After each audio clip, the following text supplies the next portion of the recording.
Number Good one, to see if all of you you here again today. On Friday morning, President Trump will travel across the country to Anchorage, Alaska for a bilateral meeting with Russian President Vladimir Putin. Russia and Ukraine broke out under Joe Biden's incompetent leadership, but President Trump is determined to try and end this war and stop the killing. As the president has said over and over again, his strong preference will always be for peace and partnership whenever those outcomes can possibly be achieved. There is no leader in the world right now who has been more committed to preventing wars or ending them than President Donald Trump. Just look at what took place here at the White House last Friday when President Trump hosted the Azerbaijani president and Armenian prime minister and got the two leaders to sign a historic joint declaration for peace, ending a decades-long conflict that disrupted the region and claimed countless lives. In other news, we continue to see positive economic reports across the board. Today's CPI report revealed that inflation beat market expectations once again, and inflation remains stable. Overall, inflation has run at a 1.9 average annual pace in President Trump's first 6 months in office. Prices for everyday goods continue to decline. Energy prices fell in July, including gasoline, which is down nearly 10% over last year, and propane, which is down 2.5% over last year as well. Egg prices fell once again in July and are down 20% since President Trump took office. Shelter inflation, the largest contributor to overall inflation, is at its lowest level since October of 2021. Wage growth for American workers is beating inflation once again. As inflation climbs, this administration continues to be wholeheartedly committed to putting more money back into the American people's pockets. American real wages are up 1.3% over last year and have increased each month since President Trump took office. And small business optimism, according to this morning's report, has also reached a 5-month high. Ignore the panicans and trust in President Trump. That is our motto here at the White House. The America First economic agenda is working. On another matter, yesterday, President Trump took bold action to finally restore law and order right here in our nation's capital. The president declared a crime emergency in the District of Columbia, federalized the D.C. Police Department, and mobilized the D.C. National Guard to end violent crime in our nation's capital. As part of the president's massive law enforcement surge, last night, approximately 850 officers and agents were surged across the city. They made a total of 23 arrests, including multiple other contacts. Last night, these arrests consisted of homicide, firearms offenses, possession with intent to distribute narcotics, fare evasion, lewd acts, stalking, possession of a high-capacity magazine, fleeing to elude in a vehicle, no permits, driving under the influence, reckless driving, and a bench warrant. A total of 6 illegal handguns were seized off of District of Columbia streets as part of last night's effort. This is only the beginning. Over the course of the next month, the Trump administration will relentlessly pursue and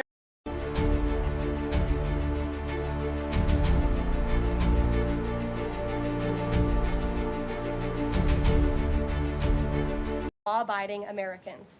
President Trump will not be deterred by soft-on-crime Democrats and media activists who refuse to acknowledge this rampant violence on our streets. He is going to make our nation's capital the most beautiful and safe city on earth, just as he promised on the campaign trail. Staying on the topic of public safety, the Trump administration continues to shatter records on border security. According to brand new numbers released this morning from Customs and Border Patrol, illegal crossings have fallen to all-time lows once again. Here were the records set in July. Again, these numbers were released this morning. The lowest monthly nationwide encounters ever, down nearly 90% from the monthly average under the Biden administration. The lowest monthly Border Patrol apprehensions nationwide ever, smashing the previous record set the prior month in June. The lowest monthly Southwest border apprehensions third month in a row. The lowest daily apprehension was released by the Trump administration. The lowest single day into the United States ever of America. And for the third straight month, this is historic. Under President Trump, this border is the most secure it has ever been. When you fortify the border, when you restore deterrence, and when you empower Border Patrol agents and our brave men and women in uniform to actually do their jobs to enforce our laws like this president has, this is the incredible result. And in the interior of our country, criminal illegal aliens continue to be arrested and removed. Here are some of the criminals arrested by ICE in just the last few days. ICE Buffalo arrested an illegal alien from Jamaica convicted of attempted murder. ICE Buffalo also arrested an illegal alien from Ecuador convicted of leaving the scene of an accident resulting in death. ICE Houston arrested an illegal alien from Mexico convicted of manslaughter. ICE Newark arrested an illegal alien from Mexico convicted of the sexual assault of a minor. ICE Dallas arrested an illegal alien from Mexico convicted of assault causing bodily injury. And already the Trump administration has arrested more than 300,000 illegal aliens in 2025. Again, more than 300,000 illegal alien criminals have been arrested in the interior of our country in the first 6 months of this administration. And despite many false reports in the media, nearly 70% of these arrests have been criminal aliens with criminal charges or prior convictions. This is success all around. This is removing the most dangerous public safety threats from America's communities and returning these individuals to their home countries. So there's been success all around. I'm sure you have a lot of questions today. I'm happy to get to them, so let's get started. And as always, we'll start with our new media seat, who is our podcast host today, Benny Johnson. Benny, why don't you kick us off, and thanks for being here. Thank you, Caroline. As a DC resident of 15 years, I lived on Capitol Hill. I witnessed so many muggings and so much theft. I lost track. I was carjacked. I have murders on my Ring camera and mass shootings. I witnessed a woman on my block get held up at gunpoint for $20, and my house was set ablaze in an arson with my infant child inside. And so to any reporter that says and lies that DC is a safe place to live and work, let me just say this. Thank you. Thank you for making the city safe, because no parent should have to go through what my family went through, having the fire department rip open their door to save their infant child. And so thank you for your work on securing this city. My question to you is this.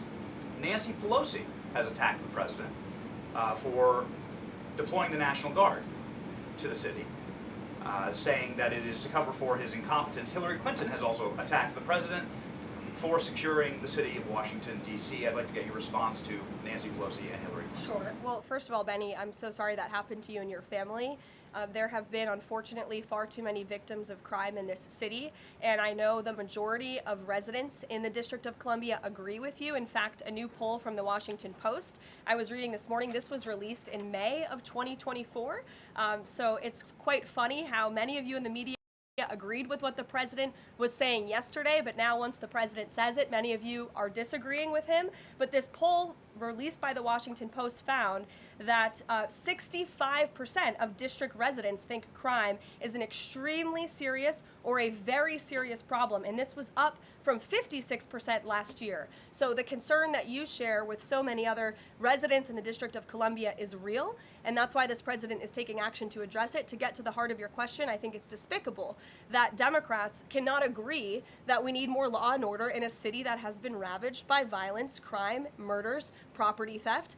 This should be a winning issue for all Americans. I don't understand. It's just anything President Trump does, the Democrats want to disagree with. I think the president would love to work with Democrats on this issue to bring law and order to America's cities, but unfortunately they have failed, and that's why he's taken this historic action to federalize the National Guard. And as you're seeing from last night's numbers, we already have seen success. We are removing violent offenders, we are arresting criminals, and we are removing drugs and firearms off of the streets of the city to make it safer for all of its residents. Just a very quick follow-up to that. Given the heroic actions of a member of this administration just a few blocks from this building, will the president consider giving the Presidential Medal of Freedom to Big Balls? I haven't spoken to him about that, but perhaps it's something he would consider. I'll ask him and get back to you, Benny. Thanks for being here. Gabe. Thank you, Caroline. Regarding the President Trump summit on Friday, why not invite Ukrainian President Zelensky to that summit? I know the president said yesterday that he planned to speak with him right after the summit and even before. but why not invite Zelensky, and whose decision was it to not invite him? Was it the president, or was it President Putin? Well, this meeting came about because the president of Russia asked the president of the United States to meet through his special envoy, Steve Witkoff, who, as you all know, traveled to Russia to have a conversation with Putin at his request. And so the president is agreeing to this meeting at the request of President Putin. And the goal of this meeting for the president is to walk away with a better understanding of how we can end this war. And the president said at this podium yesterday, when he joined all of you in the room, that he hopes in the future there can be a trilateral meeting with these three leaders to finally bring this conflict to an end. But this administration has really used every lever, has taken every measure to achieve peace through a diplomatic solution. And I think the president of the United States getting in the room with the president of Russia, sitting face to face rather than speaking over the telephone, will give this president the best indication of how to end this war and where this is headed. And another question on something that happened yesterday, but I wanted to get the White House response. A judge ruled that the grand jury transcripts in Ghislaine Maxwell's case should not be released. What's the White House response to that? And do you plan to appeal? And what do you tell President Trump's supporters who want that information released? We think that decision is unfortunate. Of course, we moved to unseal that information because the president has said he wants to see credible evidence released. As for the appeal process, I would defer you to the Department of Justice for that. Rachel. Thanks so much, Caroline. We're learning that President Trump spoke with Ukrainian President Zelensky. I was curious if you can share any more details about their call, and did Zelensky give President Trump any red lines, any non-starters ahead of this summit on Friday? Look, I don't want to reveal the private conversations between the president and President Zelensky, but what I can tell you is that the president has deep respect for all parties that are involved in this conflict and are trying to bring this conflict to an end. After Special Envoy Witkoff returned from his meeting with President Putin in Russia, his first phone call was to President Trump.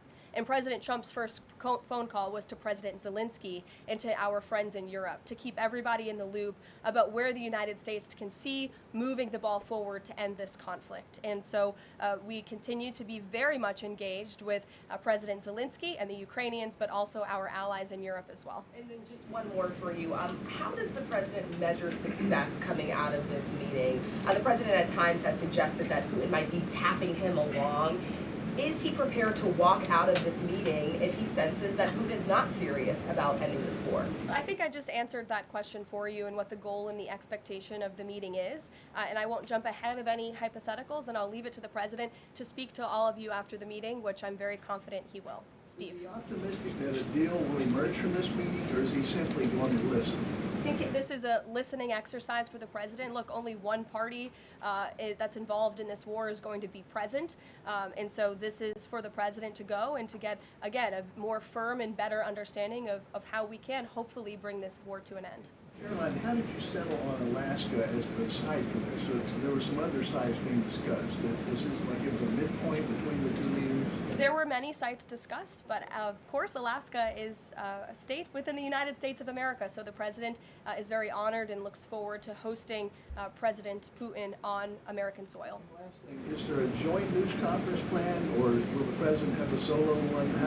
What sort of scheduling stuff? Yeah, the mechanics and the scheduling, Steve, are still being ironed out. For Friday, we're working with our Russian counterparts to put those plans into action, and of course we'll keep you all apprised on the logistical details of Friday as soon as we get them. Charlie? The president said at the podium yesterday twice that he was planning to go to Russia. Was that a verbal slip-up, or does he actually plan to go to Russia? Perhaps there are plans in the future to travel to Russia, and on Friday the president will be meeting with the Russian President Vladimir Putin in Alaska, as you know. Phil? Last week, the president said the CEO of Intel was highly conflicted, seeming to cite his past investment with Chinese companies that were doing business with the Chinese military. Yesterday, he called his meeting with that CEO a success. So what can you tell us about what the Intel CEO said to President Trump that changed his mind? The president put out a statement that you cited, Phil. I will leave it at that. He shared his thoughts on that meeting and how it went, and for any further comment on that, I'll leave it to him to make. Will the Bureau of Labor Statistics continue to put out monthly jobs reports? Well, look, what I'll tell you about the Bureau of Labor Statistics, I believe that is the plan and that's the hope, and that these monthly reports will be data that the American people can trust. As you know, the Bureau of Labor Statistics has made massive revisions after the last several points reports that they have put out. And there has certainly been a decline in the quality and the reliability of data coming from the Bureau of Labor Statistics, and there's been an increase in revisions. And this president and the administration is finally tackling this problem that so many have talked about, and the president is actually doing something about it. We need to restore new leadership that we can trust. As you know, the president has appointed someone new to take over the BLS, and so we need to look at the means and the methods of how the United States is acquiring this very important data, and all of that is going to be done, and the goal, of course, is to provide honest and good data for the American people to make very important economic decisions on. Thank you, Michael. Thank you, Caroline. 2 questions, if I may. The president has talked about land swaps between Russia and Ukraine. Vladimir Putin says he wants Russia to hold on to Russian-occupied territory in eastern Ukraine. Is the White House at all concerned about the messaging that potentially giving over or allowing for Russia to maintain its occupied territory in eastern Ukraine, what that might say to other U.S. adversaries like China? Look, right now, the President of the United States has done more to end this war than his predecessor, Joe Biden, who allowed this war to take place. This war, don't forget, happened at the result of the weakness and the incompetence of the previous administration. And so the president inherited this conflict, and he is determined to end it. And it's a very complex and complicated situation. As for the details of the plans that have been kind of tossed back and forth, I won't get into those, and I will let the President of the United States discuss those plans with the President of Russia, with our European allies, and the President of Ukraine, Zelensky himself as well. Sure, go ahead, in the green. Thank you, Caroline. As far as the policing and security operations in DC, Speak up. is there a timeline? Do we know what success looks like? And is it going to last longer than 30 days? And also, is there going to be an immigration enforcement aspect to this? So can you speak up a little bit? The air conditioning is bumping in here for all of you today after yesterday's heater, so we've got to stock up. You're welcome. Go ahead.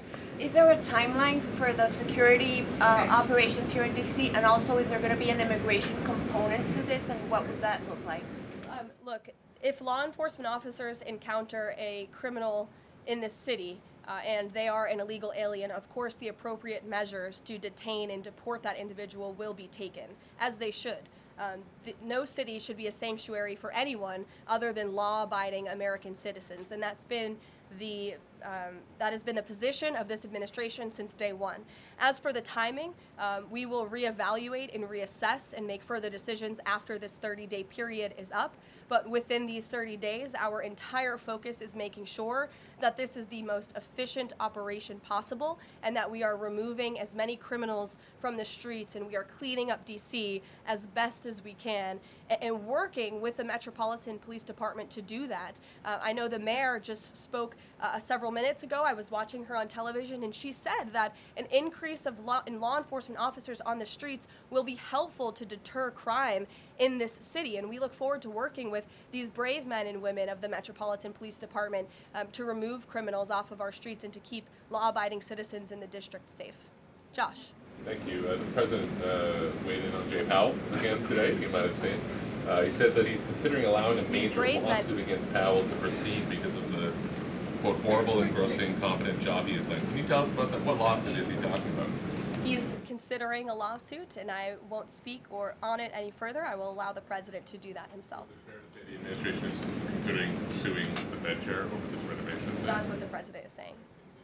Has he had discussions with anyone about this, or is this just like how advanced is this right now? At this moment in time, the President is considering a lawsuit against the Fed, and I will leave it to him to comment further on it.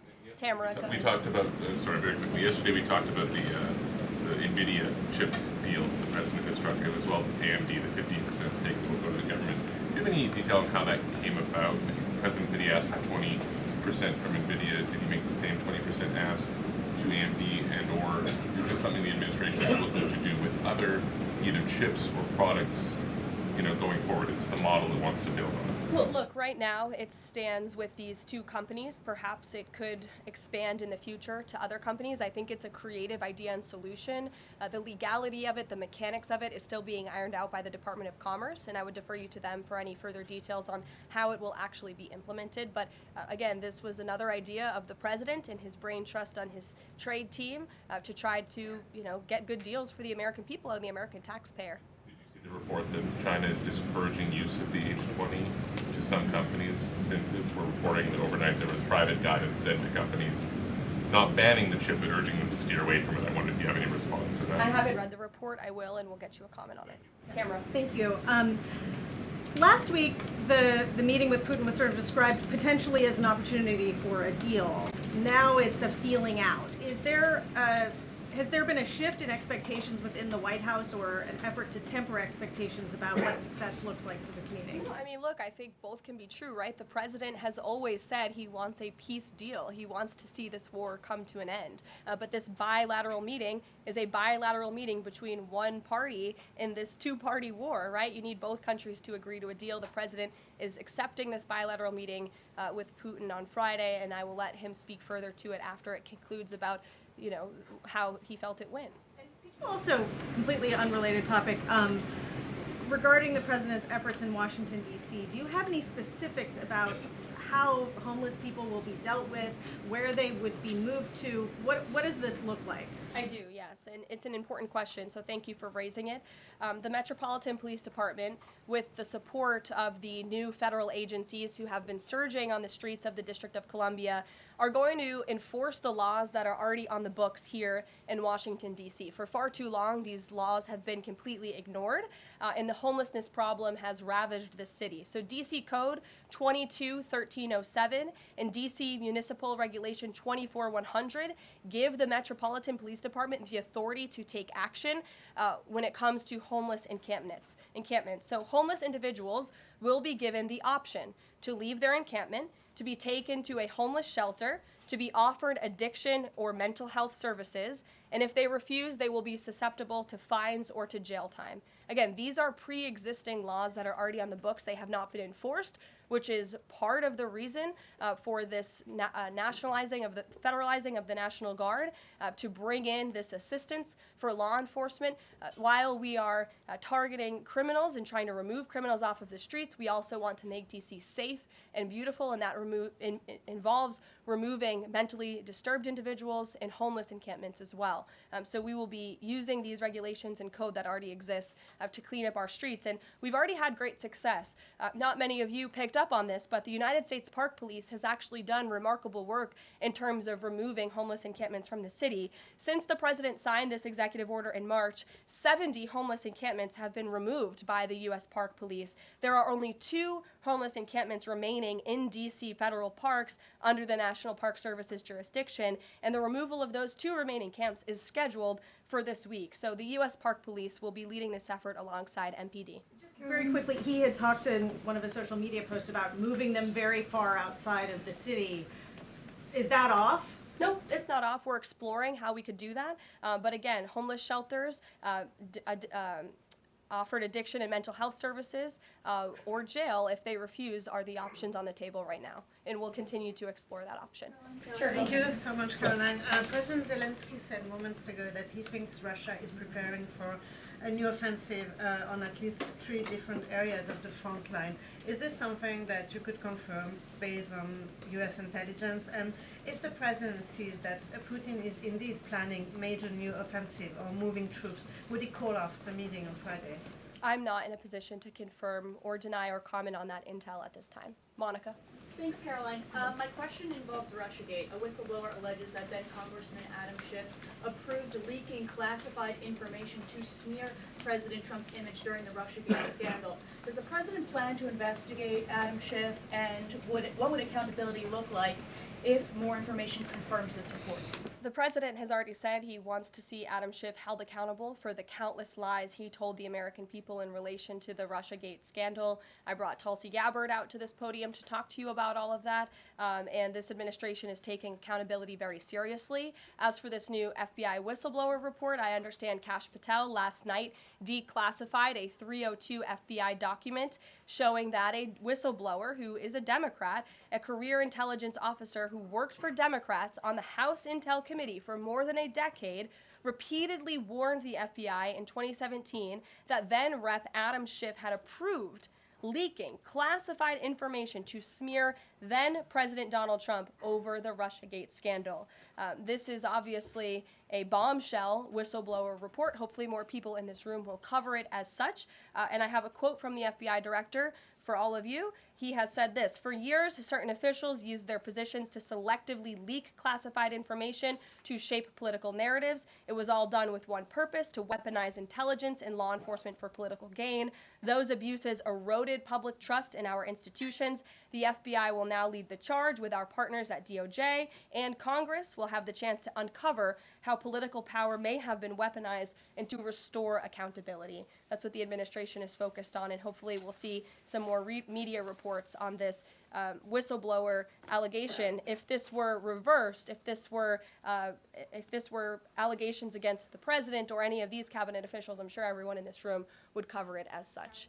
Elizabeth, go ahead. Thanks, Caroline. After yesterday's action to federalize the DC police, is the president still interested in working with Congress to end the Home Rule Act, something you talked about in the past? Senator Mike Lee has a bill on it. Is that something he's still interested in? The president is very much still interested in working with Congress to address many of the issues that have plagued Washington, D.C., such as the cashless bail policy, which has been a complete disaster for the city. Juvenile delinquency is another major problem in the city that Congress can address. So I know Congress is on recess right now. When they get back to work to Washington, this president looks forward to having these conversations with our friends on Capitol Hill so we can work with them to make D.C. safe and beautiful again. And again, we encourage Democrats to join us in this effort. Perhaps their approval ratings would move up a little bit if they did. I saw a new poll today. Democrat approval rating is at an all-time low, 32%. If they could just stand by the basic notion of law and order, perhaps they would see that tick up a bit, and we welcome them to do that. Dasha. Thanks, Caroline. President Trump yesterday at this podium indicated this, so has NATO Secretary General Mark Rutte, that in order for peace to happen, it is very likely that Ukraine will have to cede some land to Russia. Zelensky has repeatedly said no land for peace. That's not going to happen. Has this administration communicated to Zelensky that he's going to have to change that position? Look, I appreciate your asking that question in a different way than your colleague Michael in the back. I don't want to get into the details of these negotiations and these discussions that have taken place out of respect for where we are right now, and I'll let the president speak on it further if he wishes to. One more about Israel. Sure. I know the president has had a call with Prime Minister Netanyahu recently. Netanyahu is planning to seize the remainder of Gaza City. What is the administration's position on this move by Israel's government? Look, this is an incredibly complex and complicated war that, again, was inherited by this president, by his predecessor, Joe Biden. October 7th was one of the worst days in history. We saw innocent people slaughtered, murdered, kidnapped by Hamas terrorists. This administration has taken extensive time and effort and resources since Inauguration Day in January to end this conflict. We have given many flexible arrangements backed by Israel to Hamas, and unfortunately, Hamas has never agreed. Looking ahead, I will let the president speak on where he sees this going, but this is, of course, an incredibly complex and complicated situation. The administration has made our goal clear. We want to see this conflict end. We want to see the hostages released, and we've tried. The president and his national security team have given extensive effort and time to doing that. With how Israel has used those resources and the assistance that you've provided? Look, I'll let the president speak on the further actions that Israel may or may not be taking. Alexander, good to see you. Good to see you as well, Caroline. Thank you. The Kremlin is expressing interest that Friday's meeting will move beyond just terms to end the war into improving bilateral relations. There's talk over how they're interested in potentially restoring direct flights between Russia and the United States. Is President Trump open to those kind of peripheral conversations, or is this directly focused on ending the war in Ukraine? I think this conversation on Friday is focused on ending the war in Ukraine as far as the president's perspective goes. Those conversations, I think the president is interested in having, but his main priority right now is ending this war and to stop the killing that has gone on for far too long. You're welcome. In the back, go ahead. First, we've had small businesses tell us that it's not foreign exporters who are eating the tariffs, it's them. And they've held off on raising prices, but soon they're going to have to raise prices. What is the White House's message to them? The White House's message to our small business owners across the country is you have never had a better ally or friend or supporter in this White House than President Donald Trump, who is a businessman himself, who understands your concerns and who wants to restore wealth back to our country through the powerful use of tariffs. And that's what he's focused on doing, while simultaneously driving down costs. You have to remember, we are 6 months into this administration, and we had a president who had no business experience, had no idea what he was doing, and who funneled billions of wasteful spending dollars into our economy, which created the worst inflation crisis in a generation. Now this president is focused on tackling inflation, deregulating, cutting costs, cutting red tape to make it easier for small business owners to thrive. And again, the economic indicators show that we are moving in the right direction. In January, when this president showed up to the White House, the 6-month annualized core inflation rate was 3.7%. Today, 6 months later, the 6-month annualized core inflation rate is 2.4%. So we are trending in the right direction. Moving forward, since President Trump took office, for another 6 months, inflation will be tracking at 1.9% at this trajectory. You look at grocery prices, they fell, energy prices fell, fuel oil fell, ship fares fell, propane fell, butter, margarine, eggs, non-prescription drugs. You go through the list of items that are falling. And then I would also point to that report this morning showing that small business optimism has reached a 5-month high. So look, we inherited an economic mess from the previous administration, but this administration is focused on fixing it every day. And part of that is signing the largest tax cuts into law to put more money back into the pockets of these small business owners. Just on the BLS, they collect the inflation data, obviously. If the jobs data is not reliable, should Americans trust the inflation data? Well, look, the jobs data has had massive revisions. We want to ensure that all of the data, the inflation data, the jobs data, any data point that is coming out of the BLS is trustworthy and is accurate, which is why the president has restored new leadership at the BLS. Sure, go ahead. Yeah. Okay. Hi. Thank you. So Gavin Newsom has said that California is going to sue in response to the government's demand for $1 billion from UCLA over the DOJ's anti-Semitism findings.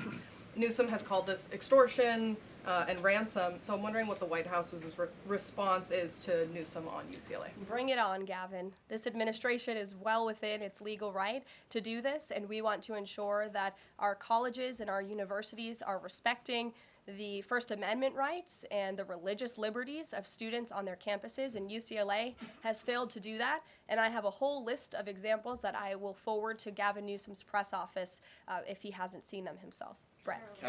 Thanks, Caroline. What was the reason that President Trump chose to move on from Billy Long as IRS commissioner? Look, I think the president wants to see Billy Long as the ambassador to Iceland. As you know, that is where he will be headed, and the president loves Billy Long, and he thinks that he can serve the administration well in this position. For now, Secretary Scott Bessent will be the acting IRS commissioner. Timeline for announcing a new pick? Go ahead.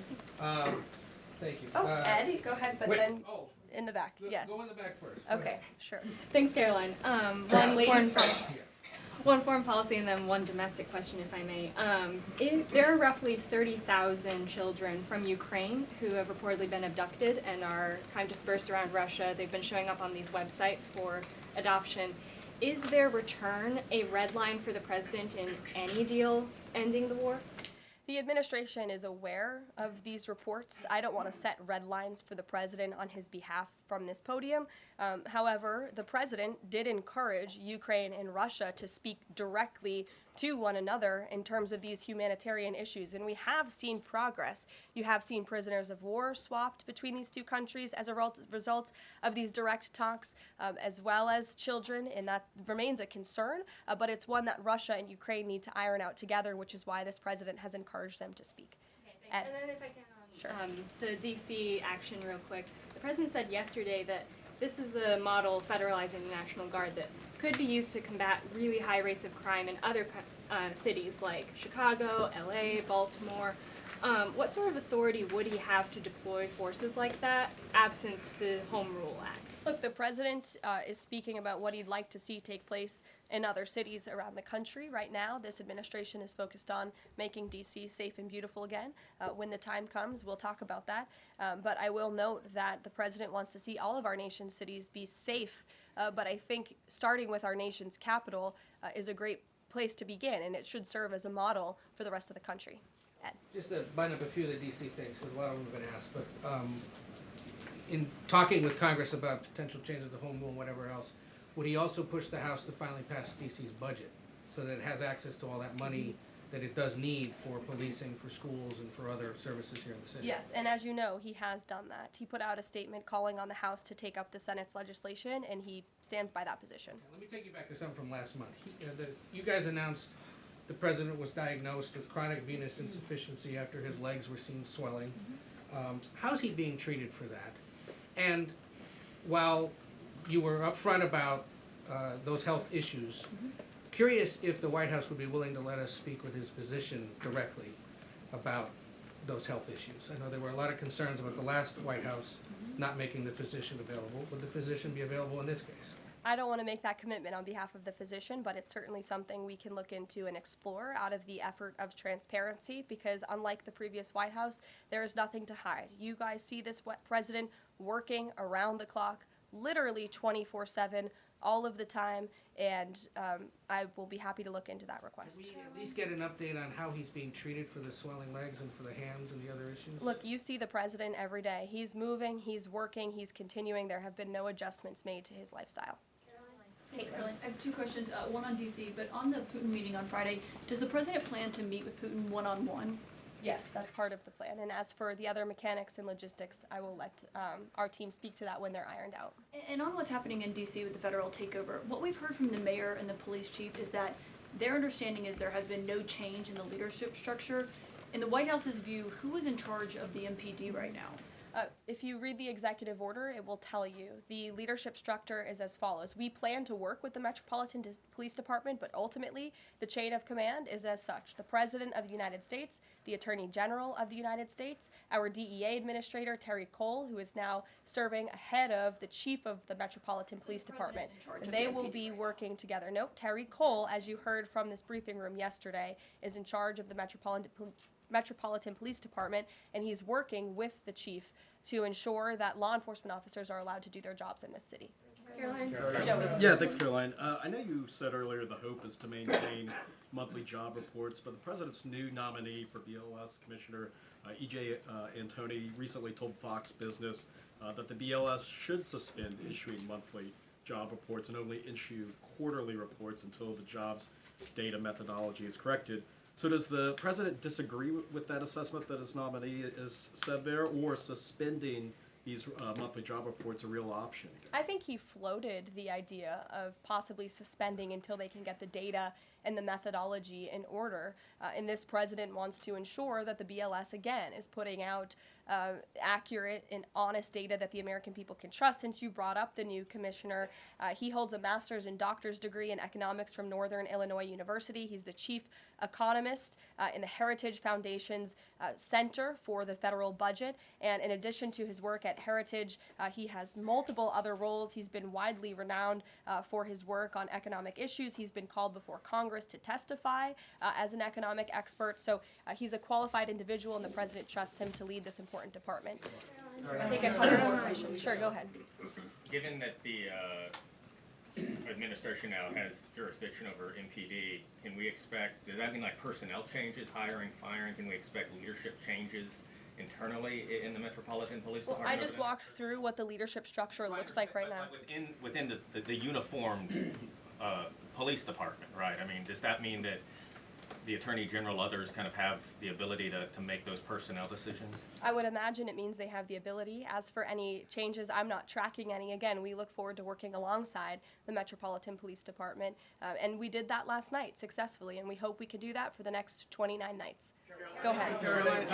Yes. So in light of reports that ICE agents detained a 15-year-old student with disabilities outside an LA high school, even leaving bullets on the sidewalk, how does the Trump administration plan to ensure parents that their children can return to school without fear of being wrongfully detained or endangered by federal agents? Where'd you see that report? LA Times. Okay, well, I'll have to look into the veracity of that report. I read the LA Times almost every single day, and they are notorious for misleading the public. I'm sure there's more to that story than the way that you just characterized it. This administration wants to ensure that all school children across the country in every city, from Los Angeles to DC, can go to school safely. And that's part of this administration's effort to federalize the National Guard in Washington, to ensure that ICE is removing child predators. I just read you a list of a handful, just a handful, of the hundreds of thousands of child predators that this administration is removing off of the streets of Los Angeles and every other community across this country, because we want to ensure this is a country where American school children can be safe, where they can prosper, and where they are not threatened by violent criminals, whether they are illegal or whether they are American citizen homegrown criminals, as this president calls them. So I will gladly go check on that report, and I'll get you the facts. Thank you, everyone. Thank you. Thank you.